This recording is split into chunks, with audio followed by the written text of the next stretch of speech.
Hello learners, welcome back in this particular lecture. हम यहाँ से स्टार्ट करें एक बहुत ही क्रूशियल सीरीज जिसका नाम है Indian polity and constitution through MCQs and PYQs. ठीक है, एमसीक्यूज एंड पीवाईक्यूज के थ्रू हम यहाँ पर ना पूरा का पूरा यूपीएससी सीएससी 2026 के लिए तैयार करेंगे हमारा इंडियन पॉलिटी। ऑलरेडी टेलीग्राम पर हमारा मिशन टुवर्ड्स मॉक्स चल रहा है, उसका पूरा डिस्क्रिप्शन में आपका लिंक भी है और पूरा इन्फॉर्मेशन भी है। प्लीज एक बार जाकर के पढ़ना, बहुत जरूरी है। सबसे पहला हमारा टॉपिक रहेगा हिस्टोरिकल बैकग्राउंड। बहुत सारे क्वेश्चन यहाँ से फंसते हैं। मैं आपको बताऊंगा कि अगर आपने एक फैक्ट को कंटेस्ट कर लिया ना, कितने क्वेश्चन फंस सकते हैं। आज का कीवर्ड है डायarchy। क्या बोला मैंने? डायarchy। बस इस वर्ड को ना कंटेस्ट कर लो। अगर आपको पता है कि डायarchy कौन से एक्ट के थ्रू इंडिया में इंट्रोड्यूस हुई थी, सेंटर में और आपके स्टेट्स में, यानी कि जो फेडरल लेवल पे होता है, विद इन सेकेंड्स आप अपना क्वेश्चन का आंसर यहां से पा करके ले जाएंगे। लेकिन उसके लिए प्रैक्टिस बहुत जरूरी है। हमने हमारी एम लक्ष्मीकांत की सीरीज भी बना रखी है, उसको जाकर के प्लीज देखो। लिंक डिस्क्रिप्शन में भी है और आई बटन में भी है। उसके अलावा हमने यहाँ पर एक सीरीज बनाई है इंपॉर्टेंट वर्ड्स की, वो भी जाकर के देखो, बहुत क्रूशियल है। इतने क्वेश्चन फंसे हैं लास्ट टाइम भी और इस बार भी फंसेंगे। लेकिन हमने इस बार ये वाला इनिशिएटिव लेकर के आई कि एमसीक्यूज और पीवाईक्यूज की मदद से किस तरीके से आपको रेडी करें। स्टार्ट करते हैं। Okay, alright. तो सबसे पहला क्वेश्चन यहाँ पर आपकी स्क्रीन पर ये रहा। मैं चाहूंगा कि भाई सबसे पहले आप एक नोटबुक लेकर के बैठे, नोट्स बनाना इसके। हालांकि हम ये पूरा पीडीएफ अवेलेबल करा देंगे टेलीग्राम पर, जिसका लिंक डिस्क्रिप्शन में है। क्वेश्चन बोलूंगा, आपको आंसर देना है इसका कमेंट सेक्शन में। एंड आपको टेलीग्राम पर भी अगर आप उसको भेज सके तो बहुत ही ज्यादा जो है सही रहेगा। उसके बाद then I will explain. Okay, तो सबसे पहला क्वेश्चन है, मैं यही बताऊंगा किस तरीके से सोल्व कर सकते हो अगर आपको नहीं आता है तो। ओके, सो सबसे पहले कंसीडर द फॉलोइंग स्टेटमेंट्स। कि भाई पहला स्टेटमेंट है, under the government of India 1919, जो कि हमने ऑलरेडी पढ़ाया हुआ है, the Indian legislature was made more representative and for the first time bicameral बना दिया उसको। दूसरा स्टेटमेंट कि जो 1935 का एक्ट है, government of India act, prescribed a federation taking the provinces and the Indian state as units. बताइए क्या आपको लगता है? Only one, only two, both one and two, और नाइदर वन नॉर टू? बहुत इजी क्वेश्चन है, इसको बहुत अच्छे से पढ़ो। इस तरीके से अंडरलाइन करते हुए चला करो। ठीक है, 5 सेकंड देता हूं, करो फटाफट।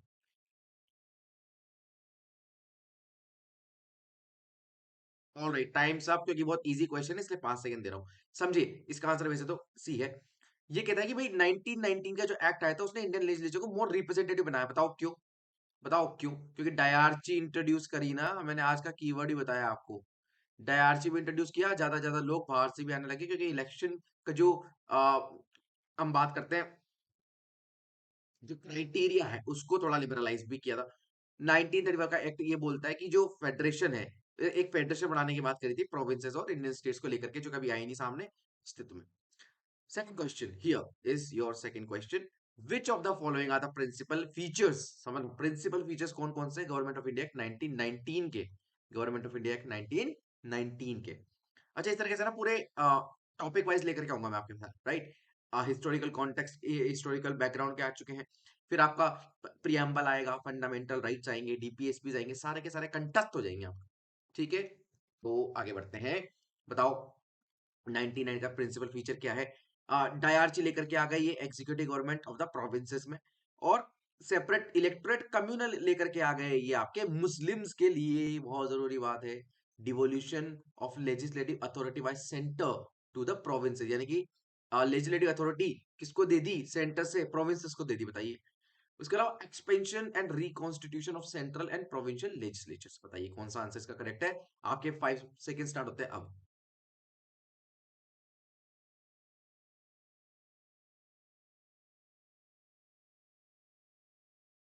Sorry, times up. अब देखिए, बहुत जरूरी चीज क्या है इसमें, आप एक एक चीज को बहुत अच्छे से नोटिस करो। सेकंड वाला पॉइंट देखो। अगर आपको पता है ना, अगर आपको पता, ये बाकी तीन पता भी नहीं है, चलिए मान लेते हैं। अगर आपको पता है कि भाई सबसे पहली बार हमारे बीच में फूट डलाने की बात जो करी थी, कम्युनलिज्म। Communalism Saran ma'am. अब इन कम्युनलिज्म की जब हम बात करते हैं, तो सबसे पहले दरार डाली 1909 के एक्ट ने। वो आगे पढ़ेंगे हम, उसका क्वेश्चन है, भर भर के क्वेश्चन है, भर भर के क्वेश्चन आएंगे। तो सबसे बस इतना सा पता होना चाहिए आपको एंड ये हो जाता है गलत, और आपका 2 किस में नहीं है, इसमें नहीं है, ये करेक्ट हो गया। ऐसे होते हैं भाई क्वेश्चन आसानी से। जरूरी नहीं है आपको इस वाले क्वेश्चन में आपने 100% नॉलेज लगाई क्या, नहीं भाई, हमने तो 25% नॉलेज लगाई और हमारा क्वेश्चन सॉर्ट हो गया। पढ़ लो फिर भी। ये एग्जीक्यूटिव प्रोविंसेस बिल्कुल डायरेक्ट लेकर के आ गए थे, और सेंट्रल प्रोविंसेस भी लो बना सकते हैं, और हमारा जो सेंट्रल एंड प्रोविंशियल लेजिस्लेचर है उनको रिकॉन्स्टिट्यूट भी किया और एक्सपेंड भी किया। ठीक है, तो ये वही बात है। नेक्स्ट क्वेश्चन देखें, और एक बात करते हैं क्वेश्चन नंबर 3 की। तो आता है the first public service commission in India was set up in year 1926 on the recommendation of Lee commission on the superior civil services in India. बताइए। दूसरा आता है आपको government of India act 1935 provided for setting up of the public service commissions at both the federal and provincial level. बताइए 5 second है, इसका answer क्या होगा? 1 2, बोथ 1 and 2 और नाइदर 1 and 2। बताइए। Okay, times up. देखिए, बात करते हैं इसका आंसर, वैसे तो सी है। ठीक है, सी।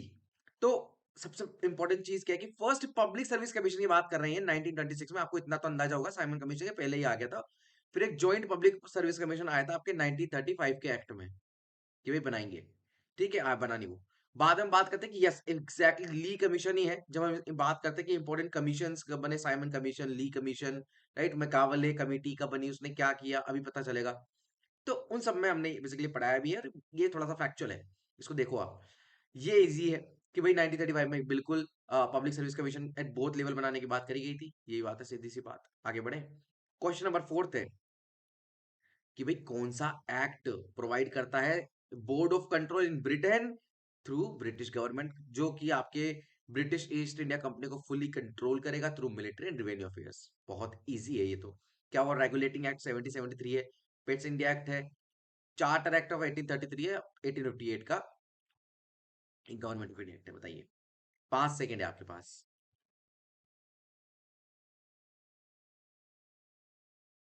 ओके, कमेंट सेक्शन में लिख दिया। बहुत ही ज्यादा इजी है। ये आपका पिट्स इंडिया एक्ट है। ये उस टाइम के इनका पूरा नाम बताइए। कमेंट सेक्शन में प्राइम मिनिस्टर थे, मैंने बहुत अच्छे एक्सप्लेन किया है। अच्छा, ये क्रैश कोर्स भी है। अगर आप क्रैश कोर्स करके भी ये वाले वीडियोस देखते हो ना, तो बहुत कुछ फायदा हो जाएगा। ऑथेंटिसिटी पता चल जाएगी आपको कोर्स की भी, और पीवाईक्यूज के बेस्ड कि भाई किस तरीके से पढ़ना होता है। ठीक है, तो एग्जैक्टली 1784 में इसने दो बॉडी बनाई थी, बोर्ड ऑफ कंट्रोल, और दूसरा क्या बनाया था? दूसरा था court of directors. Very very easy. क्या था? Court of directors. ज्यादा इंपॉर्टेंट क्या था? बोर्ड ऑफ कंट्रोल था, क्योंकि ये मिलिट्री एंड रेवेन्यू अफेयर संभालता था, बाकी सारे ये संभालते थे। सिंपल। आगे बढ़े। ऑलराइट, मैच द फॉलोइंग करते हैं। दो लिस्ट है एक्ट प्रोविजन से, उसके बारे में बताना है आपको कि भाई गवर्नमेंट ऑफ इंडिया एक्ट किससे रिलेटेड है। 1990 सॉरी 1909 और 1919। ऑप्शन है आपके ए बी सी डी। एक बार आप जाकर के देखिए और मैच करें इसको। इसके लिए मैं 10 सेकंड देता हूं आपको। ठीक है, 10 सेकंड है आपके पास। वीडियो बंद मत करो। ठीक है, वीडियो बंद मत करो। आप इसको पढ़ो अच्छे से, और आप सॉल्व करने की कोशिश करो। कमेंट्स में लिखो आंसर। ओके, पढ़ लिया। इजी है, देखिए। फिर मैंने वही बात बोली कि आज का कीवर्ड क्या है, आपका डायarchy है, जो किसने दिया था भाई? आपका 1990 के एक्ट ने। तो ये मिल गया आपका, है कि नहीं है भैया? तो सी का 4 देख लो कहां पर है। तो इनमें से कोई आंसर होना चाहिए, नहीं होना चाहिए? बिल्कुल। मैंने आपको बताया था मुस्लिम्स के लिए सेपरेट इलेक्टोरेट कहां से आए थे? 1909। तो बी का 5 मान लो भाई। ये बी का 5 आ गया भाई, आंसर ही आ गया आपका। तो ए का 3 हो गया। ए का 3 हो गया भाई, प्रोविंशियल ऑटोनॉमी देने इंट्रोडक्शन हो गया था। और सी का 4। तो ये आपका सी का 4 तो हो ही गया। ओके, बी का 5, सॉरी, या बी का 5 और आपका सी का 4। तो इस हिसाब से आपका डी का 1। सिंपल। आगे बढ़े। ये तो बहुत इजी था यार, ये तो बहुत इजी था। बात करते हैं क्वेश्चन नंबर 6 की। इसका आंसर देंगे। पार्शियली रिस्पॉन्सिबल गवर्नमेंट प्रोविंसेस में कौन से एक्ट के थ्रू एस्टैब्लिश की गई थी? अभी बताया। अभी बताया भाई, पार्शियली रिस्पॉन्सिबल है, बस ये देख लेना। पार्शियली बोल रहा है या फिर क्या बोल रहा है। ठीक है, बहुत जरूरी है ये। ठीक है, 5 सेकंड है। 1990 के, 1909, 1935 और 1892। पार्शियली रिस्पॉन्सिबल, या एग्जैक्टली exactly। तो इसका आंसर है 1990 के, क्योंकि इसने इलेक्टोरेट को एक्सपांड भी कर दिया था, और आपके रिस्पॉन्सिबल गवर्नमेंट भी स्टेब्लिश कर दी थी प्रोविंसेस में। फिर बाद में डायरेक्टली भी इंट्रोड्यूस की गई, एंड फिर आपके सेंटर में डायरेक्टली लेकर के आए गए थे 1935 में। ठीक है, फिर आता है आपका सातवां, the initial idea of recruitment on merit principle. ये कौन सी कमेटी के द्वारा दिया गया था, अभी हमने ऊपर देखा। बताइए मुझे इसका आंसर। इसका आंसर है सरन मैम, ये यहाँ पर बोल रहा है इनिशियल आइडिया, सबसे पहले। वो किसी ने भी दिया हो, ली कमीशन, इस आइलिंगटन कमेटी, कोई ने भी। बट इसका आंसर क्या है बताइए, कमेंट्स में लिखिए। ऑलराइट, इसका आंसर बताता हूं, मैकावले कमेटी इसका करेक्ट आंसर है। Easy peasy. During the period of British rule, कौन सा रूल है, the rules made under which one of the following were known as the devolution rules. Devolution समझते हो ना, पावर का डिसेंट्रलाइजेशन करना, पावर देना। ये रहे आपके ऑप्शंस, 1919, 1892, 1909। अभी बताया मैंने ऊपर, अभी जस्ट ऊपर बताया मैंने, बताइए इसका आंसर क्या है। या तो 1919 ये रिस्पॉन्सिबल गवर्नमेंट, आईआरसी वगैरह सब इसी ने लेकर के आया था। एक टर्म, एक फैक्ट, एक कॉन्सेप्ट, कितने क्वेश्चंस करके ले जाओ। हम्म यार, आफ्टर ऑल बनाएंगे किसमें से क्वेश्चंस, एक टॉपिक से कितने क्वेश्चन बन जाते हैं, वही सब चीजें वही सोल्व कर रहे हैं हम यहाँ पे। 9 देख लो, which one of the following is correctly matched, बताइए भाई। आपके पास है 10 सेकंड इसके लिए। Council act, principle of election, 1909 responsible government, 1990 autonomy, 1935 direct, बताइए। ऑलराइट, तो इसका करेक्ट आंसर है ये वाला। हाँ, ये थोड़ा कंफ्यूजिंग है, और this is a something moderate to hard है ये। ठीक है, बाकी इजी है, ये मॉडरेट टू हार्ड है। ये बताता है बेसिकली प्रिंसिपल ऑफ इलेक्शन कब आ गया था, 1832 में। 1909 मैंने अभी बताया आपको कि भाई, तो 1919 का है तो डायरची तो यहाँ आ जाएगी, प्रोविंशियल ऑटोनॉमी यहाँ आ जाएगी, रिस्पॉन्सिबल गवर्नमेंट भी आप बोल सकते हैं इसको। ठीक है, तो इस तरीके से है आपका ये। तो इसको बहुत ध्यान से पढ़ना है, क्वेश्चन पूछा क्या है ये देखो आप। क्या आता है आपको ये देख लिया करो, सबसे इंपॉर्टेंट है। दो तो आते ही थे आपको, तो आपको पता है सीओडी तो नहीं है, इजी पीजी है वो तो। ये वाला क्वेश्चन पढ़ो, असर्शन है, थोड़े बड़े होते हैं। Notwithstanding with the introduction of provincial autonomy, the government of India act 1935 retain control of the central government over provinces in certain spheres. Lucid, हम इसको पढ़ते भी है भाई, लूसिड स्टेटमेंट है। हाँ होगा, क्या हो गया, सेंटर अपना कंट्रोल बनाए रखेगा 1935 में, प्रोविंसेस को पावर देने के बाद भी। हाँ ठीक है, बहुत सारे मैटर्स हैं।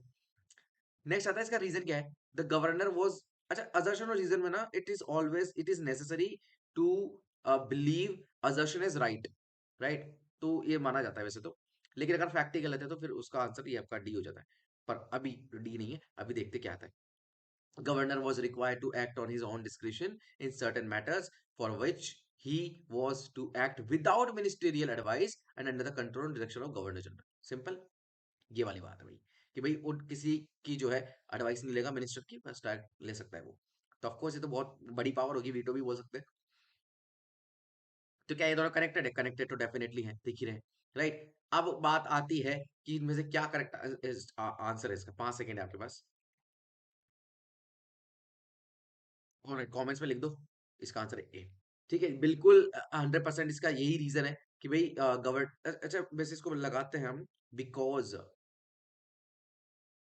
इसको पूरा पढ़ना एक साथ, आपको समझ में आ जाएगा क्या मतलब मैं बोल रहा हूँ, कि मैं पूरा स्टेटमेंट पढ़ना, because the governor was required to act on his own description, simple, ऐसे होता है।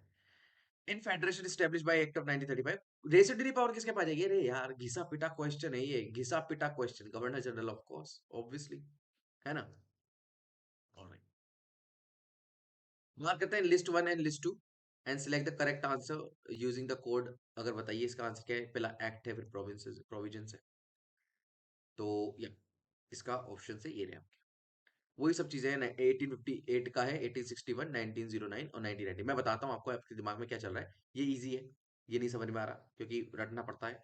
ये इजी है क्योंकि पढ़ा दिया, और ये भी इजी क्योंकि पढ़ लिया। तो एक ही नहीं आता अभी आपको यहाँ पे। अब इसको मिलाना स्टार्ट करते हैं। सबसे पहले देखिए, आंसर नहीं बता रहा हूँ, सबसे पहले देखते हैं। आप ये बताओ, मॉर्लेमिंटो रिफॉर्म्स किसको कहते हैं। एक तो थे मॉर्लेमिंटो, और एक थे आपके मोन्टेग्यूज कैम्सफोर्ड, राइट। अभी वो भी आएगा आगे, आपके उस पर भी क्वेश्चन बनाया हुआ है। तो यहाँ पर सीधी सी बात है, 1909 को बोलेंगे ना भाई, मोन्टेमिल्लो, राइट। और ये क्या थे आपके, मोन्टेग्यू कैम्सफोर्ड है। बेसिक तो सी का लगा दो 5, तो सी का आ गया 5, इनमें से है ये तो गलत आपके। हो गए 50% क्वेश्चन, अब देख लो आगे का। सॉरी, ओके, देखते हैं हम। अब ये वाला देखो, 1990 मैंने क्या कहा था, डायarची का कुछ कहा था क्या। बिल्कुल कहा था भाई, ये लो, क्वेश्चन ही सॉल्व हो गया आपका। बी, ए का 2 लगा दो, और बी का 3 तो लगा ही दो। ए का 2 सॉरी, और बी का 3। सिंपल। तो सेक्रेटरी ऑफ स्टेट कब आया था? 1858 में, इंडिया के अफेयर्स को मैनेज करने के लिए। लेकिन ये कहाँ बैठेगा? ब्रिटिश पार्लियामेंट में बैठेगा, कैबिनेट में बैठेगा, वहां पे कैबिनेट रैंक का मंत्री होता था ये। है कि नहीं? है सिंपल। अरे इजी है यार, पढ़ लो एक बार। अच्छा, कहाँ से इतना इजी लग रहा है? ये इसलिए लग रहा है कि भाई मैंने 50 बार पढ़ा दिया इसको, है ना, इतनी बार एग्जाम दे दिए, इतनी बार मैं तो बेसिकली पॉलिटिकल साइंस का प्रोफेसर ही हूँ, right, I am an AP. तो इस तरीके से है। तो काफी सालों का एक्सपीरियंस है, वो भी बोलता है। लेकिन अगर आप फर्स्ट टाइमर है ना, तो इट्स वेरी इजी। क्यों इजी है? क्योंकि हमने एक प्लेलिस्ट बनाई है, उसको जरूर जाकर देखें। क्रैश कोर्स भी देख लो, सब बता दिया उसके अंदर, इतने सुपर नोट्स हैं। लक्ष्मीकांत में नहीं पढ़ने की जरूरत आप। ओके, बात करते हैं government of India 1990 was based upon. बताओ, बताओ इसके आगे कुछ। इजी है। तो under which one of the following acts, कौन सा कम्युनल इलेक्टोरल सिस्टम इंट्रोड्यूस किया था फॉर द फर्स्ट टाइम? मैंने अभी बताया किस चीज के लिए जाने जाते थे ये ऑर्नामेंटो, दरार डालने के लिए। What were the salient features of government of India 1935? अब ये बहुत ही इंटरेस्टिंग है, यहाँ पर ट्रिक लगेगी, देखना। बहुत अच्छा है, बहुत अच्छा क्वेश्चन है कि भाई सेलिएंट फीचर बताओ इन 1935। आप सोचोगे यार कैसे पता लगाएं, बहुत बड़ा था ये तो, है ना। पर ये फीचर्स पूछ रहा है भाई, प्रोविजन नहीं पूछ रहा है। तो याद रखना, फीचर्स और प्रोविजन में अलग अलग फर्क है। ओके, ये कहता है कि कोई काउंसिल ऑफ इंडिया है, उसको अबोलिश कर दिया। अभी नहीं सुना हमने तो। डायरची सेंटर पे लेकर के आ गया ये जरूर सुना है हमने, थोड़ा बहुत आइडिया है इसका। Abolition of dyarchy in the states, यानी कि स्टेट्स में पहले से डायरची थी, उसको अबोलिश कर दिया इन्होंने। एक ये है। और establishment of the federal court, of course supreme court का स्थापना यहीं से की थी। तो आपको इतना पता है कि 2 और 4 तो है, इतना तो आपको आइडिया है। तो 2 और 4 देख लो कहां पर है। ये लो भाई, है कि नहीं? अब ज्यादा दिमाग मत लगाना कि भाई यहाँ पर ये क्या बात कर दी, ये यहाँ पर हमको, हमने तो पढ़ाई नहीं। भाई सर मैम, ये चारों ही सही है वैसे तो, ये चारों ही सही है आपके। Yes of course, abolition of the council of India को हटा दिया, और स्टेट्स में डायरची को खत्म कर दिया। ठीक है, तो इस तरीके से आप याद रखें कि केंद्र में लेकर के आ गए थे ना डायरची, वो वाली बात है। नेक्स्ट हम बात कर लेते हैं 16। मैं बताता हूँ, ट्रिक्स से और नॉलेज दोनों से हम कर सकते हैं इसको। ट्रिक्स नहीं बोलते हैं इसको यार, वैसे कॉमन सेंस है। लेकिन उस कॉमन सेंस को भी डेवलप करने के लिए टाइम देना पड़ता है, प्रैक्टिस करनी पड़ती है, पढ़ना पड़ता है, वो बात है। List one and list two देख लो, फीचर्स और एक्ट बताना है आपको, वही सब चीजें आते हैं। मोरले मिंटो बताओ, 1909 अभी बताया हमने, ये आपके कम्युनल रिप्रेजेंटेशन के लिए है। तो आपका सी का 1 हो गया, सी का 1 हो गया, इसको काट दो, इसको काट दो, यानी कि बी का 4 हो गया। तो बी का ये 4 हो गया भाई, मोंटेग्यू कैम्सफोर्ड डायरची 1919 का। फिर आपका rigid centralization of federal scheme, तो सेंट्रलाइजेशन कब देंगे? ब्रिटिश अपने in the beginning of their rule. और फेडरल स्कीम कब लेकर के आएंगे? जब आपके गवर्नमेंट ऑफ इंडिया 1935 आ जाएगा। तो ए का 3 हो गया, तो यहाँ पर आपका ए का 3 है, तो ये करेक्ट आंसर आ गया, है ना, इजी। तो ऐसे होता है। अब ये बोलते हैं कि भाई पहले फाइनेंस मिनिस्टर कौन थे इंडिया के इंतरिम गवर्नमेंट में, जो अंतरिम सरकार बनी थी उसमें कौन थे? तो ऑफ कोर्स मुस्लिम लीग जो है थोड़ा नाटक कर रही थी, तो कहा था कि भाई हम आपको जो है मिनिस्ट्री दे रहे हैं। तो उसका आपके रिप्रेजेंटेटिव थे लियाकत अली खान। तो ये तो बड़ा फैक्चर है, बहुत इजी भी है, पढ़ते रहेंगे आप, तो बहुत बेसिक जी। नेक्स्ट बात कर लो कि भाई कौन सा एक्ट था जिसने ब्रिटिश एडमिनिस्ट्रेशन की इंडिया के अंदर फाउंडेशन लेड कर दी थी? ऑफ कोर्स भाई, कोई कानून कब आ रहा है, पहले देखो एक चीज बताता हूँ आपको। ब्रिटिश की इंडिया में कौन से वॉर ने स्टैब्लिश कर दिया था उनकी अथॉरिटी इंडिया में? तो 1757 में कौन सा हुआ था, और 1764 में कौन सा हुआ था? बताओ मुझे, दोनों बताओ मुझे, कमेंट सेक्शन में बताओ। हाँ बताइए, अभी लिखिए। अब मैं बताता हूँ आपको, ये तो होता है आपका प्लासी का बैटल।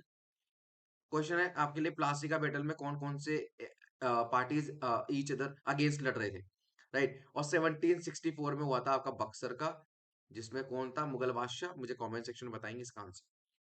ऑलराइट, तो इसका आंसर है ये वाला। सबसे पहला ऑफ कोर्स वही तो डालेगा ना, वही बात है कि अब ये रेगुलेट करना स्टार्ट करेगी ईस्ट इंडिया कंपनी, ये मतलब है इसका।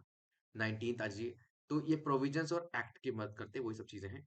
तो मैंने वही बताया आपको, पकड़ लो भाई, जो आपको समझ में आता है ना वो पकड़ लो। 1919 का पकड़े पकड़े पकड़े, कौन सा हो सकता है? तो 3 का देख लो पहला, तो क्या हो सकता है? तो ये कह रहा है कि twin features of all India federation of provinces, designation of governor general of Bengal to government of sorry governor general of India, right? तो ये किस एक्ट के अंदर किया गया था मुझे बताओ। दूसरा था डायरची इंट्रोड्यूस कर दी गई इंडियन गवर्नमेंट में, बताइए। कुछ है इसका जवाब? आप बताइए लो। बी का 3 हो गया, तो बी का 3 कहाँ पर है? बी का 3 ये यहाँ पर आ गया, तो बी का 4 हो नहीं सकता, काटो काटो, तो सी का 4 हो गया, राइट, ये हो गया खत्म। आपका अब बात करते हैं डी की, control of government of India transferred east India company से ब्रिटिश क्राउन, बताइए है क्या इसका जवाब? इजी पीजी है ना, ये हो गया ए का 1, ये कंप्लीट आंसर आपका, राइट? इतना ईज़ी है, अगर आप पढ़ लेना ढंग से तो हो सकता है। अब एक और आसान क्वेश्चन है कि फर्स्ट लॉ मिनिस्टर कौन थे इंडिया के, जो संविधान में इतना महत्वपूर्ण रोल निभाएँगे? तो वही तो होंगे ना भाई, है कि नहीं है? बिल्कुल। नेक्स्ट आता है with reference to the period of British rule, Indian statutory commission को क्या बोलते थे? तो आईएससी जो था उसको क्या बोलते थे जिसके लिए इतने माथापच्ची हुई? जिसको हम बोलते हैं साइमन कमीशन। क्या बोलते हैं? Simon commission. लास्ट क्वेश्चन आता है आपका कि भाई ब्रिटिश रूल जो इंडिया में था उसमें फर्स्ट लो मेंबर कौन था गवर्नर जनरल की काउंसिल में? तो इसका बहुत बेसिक आंसर है सत्येंद्र सिन्हा। ये बड़ा पॉपुलर भी क्वेश्चन है और आता भी है ये। ऑलराइट, तो ये था आपका फर्स्ट लेक्चर। मुझे बताना कैसा लगा आपको ये वाला इनिशिएटिव। बहुत सारे इनिशिएटिव और लेकर के आने वाले हैं। टेलीग्राम जरूर ज्वाइन कर लेना। नेक्स्ट लेसन में हम बात करेंगे मेकिंग ऑफ इंडियन कॉन्स्टिट्यूशन, जिसका लेक्चर हमने ऑलरेडी कवर कराया हुआ है। मैं रिकमेंड करूंगा पहले वाले लेक्चर जा करके देख करके आए और फिर यहाँ पर एज अ रिवीजन उसको आप इंप्लीमेंट करें थ्रू एमसीक्यूज एंड पीवाईक्यूज। ठीक है, तो जब तक stay tuned and have a very nice day. कर देना लाइक अगर कर सको तो, ओके, और शेयर भी कर देना।